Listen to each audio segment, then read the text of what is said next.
uno de nuestros artistas favoritos como es Don Diablo. Hello Don Diablo, nice to meet you. Nice to meet you, good evening. First of all, thank you for having us. It's such a pleasure having a chat with you. First question, we can say that your Spanish fans have growing up every year. Furthermore, we have the opportunity to see you in a lot of Spanish events. What do you think about your Spanish fans? Do you feel reported by them? Oh yeah, they're the best, you know. Absolutely, we for some reason actually get more support in Spain than I get in my own country. You know, so there's more support coming from España than from Holland. So it's amazing, and even the radio out here, they play my music so much, and just the crowd, like even on socials, when you go on Facebook or Twitter or Instagram, it's always people from Spain reacting. And you know, a few years ago we didn't even play in Spain at all, and now it's like everything has exploded out here, and I just have such a warm heart towards you know, the Spanish community and the Spanish fans. It's crazy. Okay. This year you are doing your first solo show, Future XL, and we believe that it is a big step in your career. What can you tell us about it?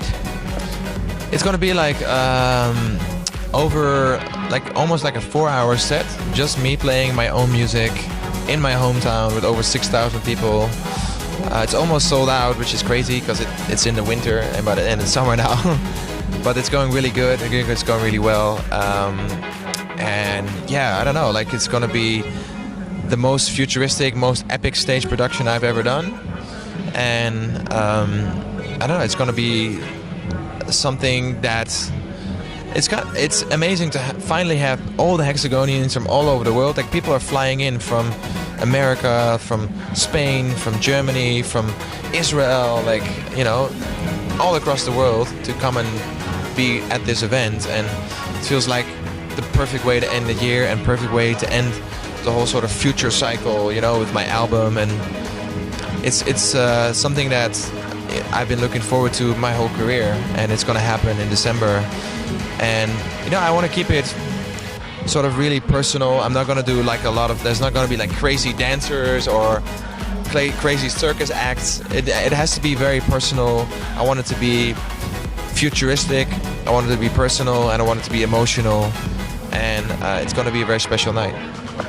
Your own style. Yes. Moreover, 2018 it's been an amazing year from Don Diablo. Your own show in Amsterdam, your first studio album with an spectacular tour. Which are your next projects? I've already dropped 3 new singles in between, so that's going well. And I'm working on expanding my record label, Hexagon. I just bought a new office. We're hiring more people. That's gonna go bigger and bigger. Also, my clothing line, the Hexagon clothing line is expanding. I'm starting a side brand. It's gonna be called Hexagon Black Label.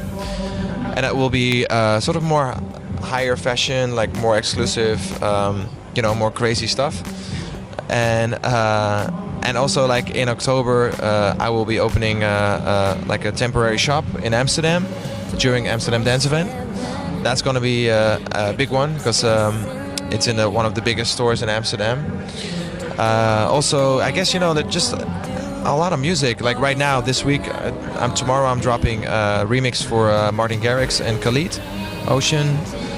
In 2 weeks, I will be dropping a new remix for Meu and Diplo.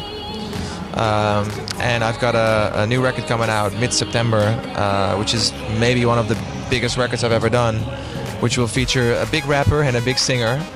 I'm probably going to play a little bit of it tonight, and yeah, it's funny. I feel like it's just getting started, to be honest. So. And recently you started a mysterious project called Big Pineapple, which has created a lot of hype among your followers. What can we know about it? So he's a new artist on my label. I manage him. I manage Big Pineapple, and he's in the studio working on new music right now. He wants to stay anonymous, and yeah, it's just amazing because I think besides all of the music that I make, I'm also a manager because I manage myself. You know, I every day I'm managing my social media, I'm doing my clothing line, I'm doing my label, I'm making management decisions, you know, when it comes to PR, to everything. So I felt it was cool for me to kind of go out there and manage another artist. And it was cool to kind of make that an artist that was something different, something special, and enter Big Pineapple. And he's building slowly. His first release already did amazingly well. The chance, and I want that record to breathe a little bit, to grow for the next month or so, and then maybe in 1 or 2 months we'll have another single. Okay. We have no doubt that Starlight is one of the most important tracks in your career. What does this song mean to you? I think Starlight was kind of the record that was my ultimate international breakthrough, you know, like I think before that DJs didn't really consider to play my music at all. I was just a weird guy in the scene and nobody really cared about. I think when I put that record out, other DJs started paying attention to me, and it's been one of those records that kind of was the starting point for a whole new career. And I think looking back on it, actually other records became more important because if you look at records like Anytime and Nighttime and Back in Time, that trilogy of those 3 records was kind of the beginning of my melodic future house sound, which obviously now it's quite normal that everybody's doing future house, but at the time you had like EDM and you had like trance and you had like the harder stuff and you had like house, but that wasn't really kind of the future house, the melodic future house sound wasn't really there yet. So, and then you had guys like Chami and Oliver, they were doing their thing, and then I think together we kind of pushed this new sound, and I think those records were probably more important to my career than the Starlight, to be very honest. But obviously I still play Starlight every set because it's such an emotional record, and it's still a very special record to me. And sometimes I'm playing a set and I'm like, wow, it's funny, like there's so many records that I did in the last couple of years, and all of these records are resonating with the crowd, and it's like, there are times when I actually feel proud. I'm like, wow. You play like a Chemicals, then you play On My Mind, then you play Cutting Shapes, then you play Save a Little Love, then you play What We Started, Everybody Somebody. Like all of these records like have accumulated over 1 billion streams and plays. Like 1 billion, that's quite a lot, But I never really look back. I'm always focused on the future and what's coming next. So sometimes when I do a big show and it really works out and everything comes together, that's when I think wow, from Starlight to where I am now, that was the starting point. But I'm just very eager, I feel like there's so much more I want to do. I try not to look back too much. Okay, finally, due to your huge success as an artist, you reach a lot of new fans. Did this make you reconsider your own style of music?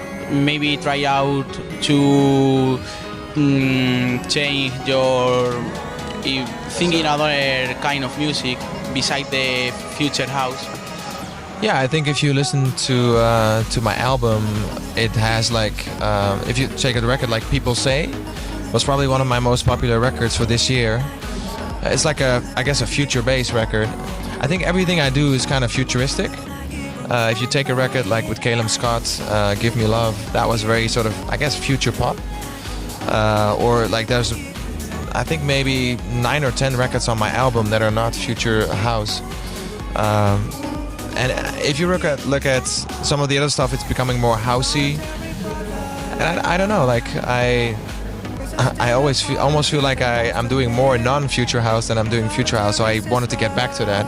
That's why I did No Good, and I did the Big Pineapple edit, and I did Anthem, and now Heaven to Me, because I felt like this was important to go back to my roots, and future house is where what kind of made me big. And it's funny because it's a constant struggle. Sometimes I read these comments, and it says like, one comment says like, please change your sound, blah blah blah, and then the one below is like, finally you're back, you're like the sound that we love. So it's like, what am I supposed to do? It's like I'm juggling, like, yeah. And it's like I make all the remixes that I do are generally like in future house sound, and I think I try to switch it up as much as I can, but at the end of the day, I just make music from my heart. And I think everything kind of has my trademark signature producer sound in there. Even the new record, which is like slower, 100 BPM, it still sounds futuristic. It still has emotion in there.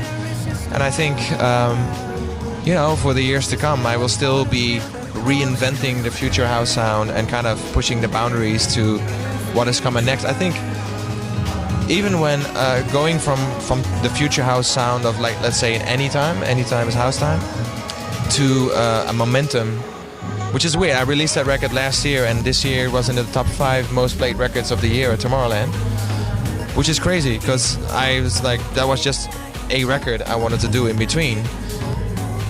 But the future house sound of momentum is completely different than the future house sound of any time.